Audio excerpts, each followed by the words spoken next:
Un ataque brutal, sin precedentes, a una zona en la cual ni siquiera se debió haber acercado el ejército de Ucrania. El presidente de Rusia, Vladimir Putin, ha calificado este lunes como un atentado terrorista el ataque que sufrió el puente de Crimea por parte del ejército ucraniano. Aprovechó para lamentar que una niña se quedó sin padres gracias a Volodymyr Zelensky. No tenía absolutamente nada que hacer Ucrania en esta zona. Se supone que ellos están liberando la parte del Donbass, de Lugansk, Gerson, Zaporilla, pero como su famosa contraofensiva no funciona, tienen que realizar ataques a cualquier lugar que parezca que están dando frutos o que realmente están avanzando contra su enemigo. El mandatario instó a las autoridades a proporcionar toda la asistencia necesaria a esta niña que, además de quedar herida, perdió a sus padres.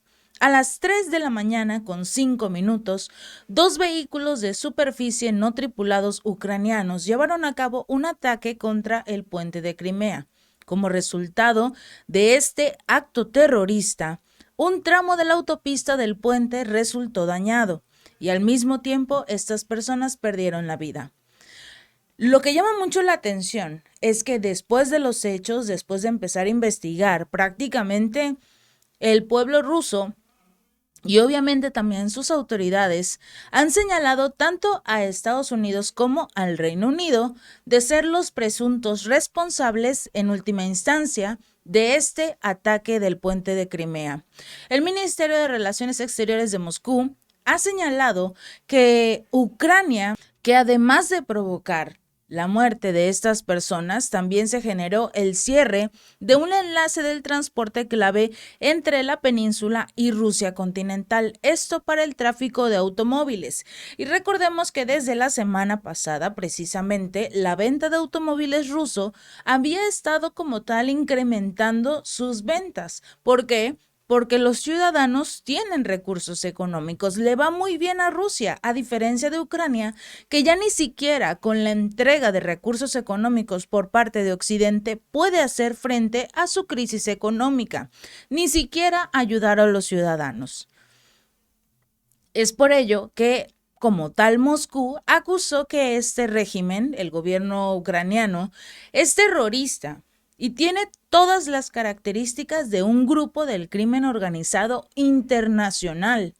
Además, recordemos que tiene armas de todas partes del mundo. Tiene armas de Estados Unidos, del Reino Unido, de Alemania, de Canadá, de Italia, de todos. Todos los países miembros de la OTAN le han entregado armamento a este grupo militar, a este grupo del crimen organizado prácticamente. Y no vemos, no escuchamos a ninguna de las organizaciones internacionales, ni a la ONU, ni a nada que se le parezca, hablar en contra de este atentado.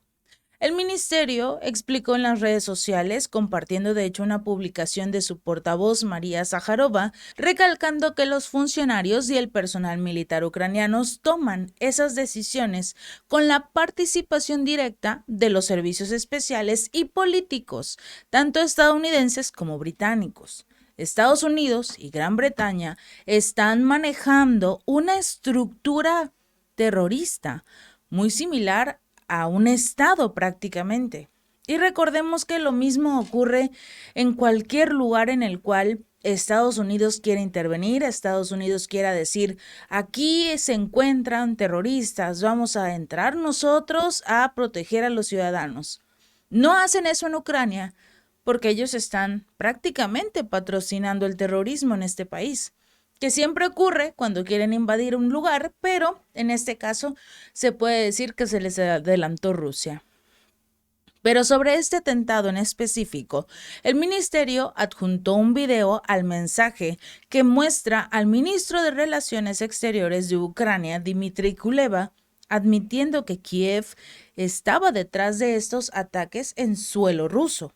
Lo importante también es ver con qué atacaron el puente de Crimea. ¿Qué armamento fue utilizado para atacar este puente?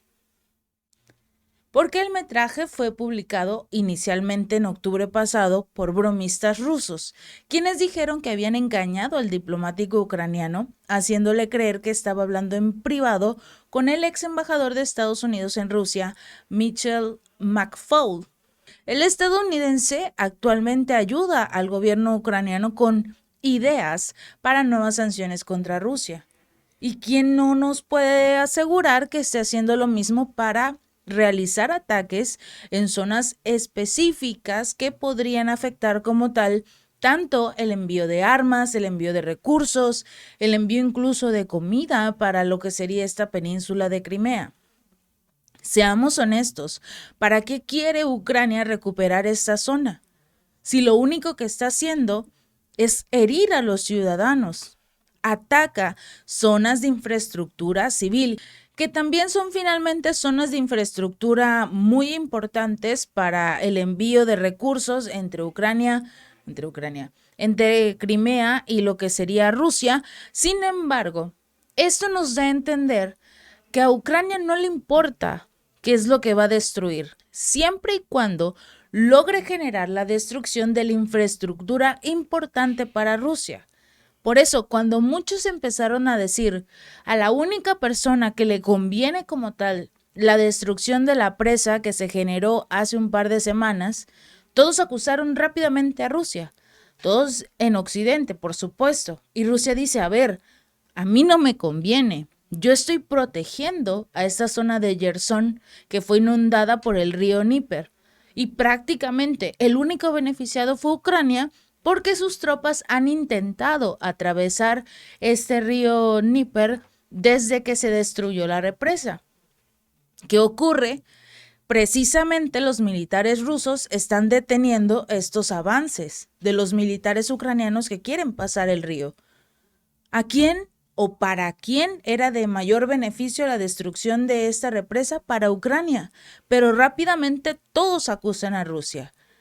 Y eso es lo que ocurre ahora. Surgieron algunos comentarios sobre que Rusia era el responsable de la propia destrucción de su puente. Es hasta cierto punto ridículo pensar que existan personas que todavía quieren culpar a Vladimir Putin de algo que no tiene pies ni cabeza, que para empezar ni siquiera le conviene al presidente Putin, sobre todo porque ahora se tiene que realizar la reconstrucción de este puente que afortunadamente no sufrió daños críticos. Por lo menos en lo que son los pilares del puente, todo está bien. Hubo como tal la destrucción de ciertas partes de las vías ferroviarias, que es lo que se utiliza para enviar los artículos comerciales. Sin embargo, hasta cierto punto, todo está bien. Lo peor de todo no es el hecho de que se perdieran vidas humanas, que sí es obviamente algo horrible de decir, sino el hecho de que los funcionarios ucranianos están aplaudiendo actualmente este ataque terrorista contra el puente de Crimea. Están demostrando un comportamiento cínico, monstruoso, como lo califica el Ministerio de Relaciones Exteriores de Rusia, sobre todo porque celebran precisamente que se llevó a cabo este atentado, que se destruyeron parte de las vías ferroviarias. Y también vemos obviamente a Estados Unidos, a la Unión Europea, celebrando que finalmente Ucrania hizo estallar algo, que logró hacer un avance con su contraofensiva. Pero todos sabemos que a lo que es Crimea como tal, no va a poner un pie un militar ucraniano. El pueblo de Crimea desde el 2014 tomó la decisión de unirse a Rusia. Y es algo que no van a dejar, a pesar de todo lo que dice, en este caso Volodymyr Zelensky, los ciudadanos de Crimea no lo quieren. Y por nada del mundo van a intentar regresar al poder o bajo al régimen de Volodymyr Zelensky. Estaremos pendientes de todos los hechos que ocurran tras este terrible atentado y sobre todo, tenemos que estar pendientes de las instancias internacionales. Si alguno de estos organismos va a señalar a Ucrania, como terrorista, como un país terrorista tras este atentado. Si van a realmente lanzarse en contra de Zelensky por este tipo de acciones, porque se cobraron la vida de 2 civiles rusos que viajaban con su hija y esa niña quedó sin padres. Si esto no es un atentado terrorista, definitivamente lo que sería Occidente está completamente perdido para todos. Si este video te gustó, no olvides darle like y compartir. Nos vemos la próxima.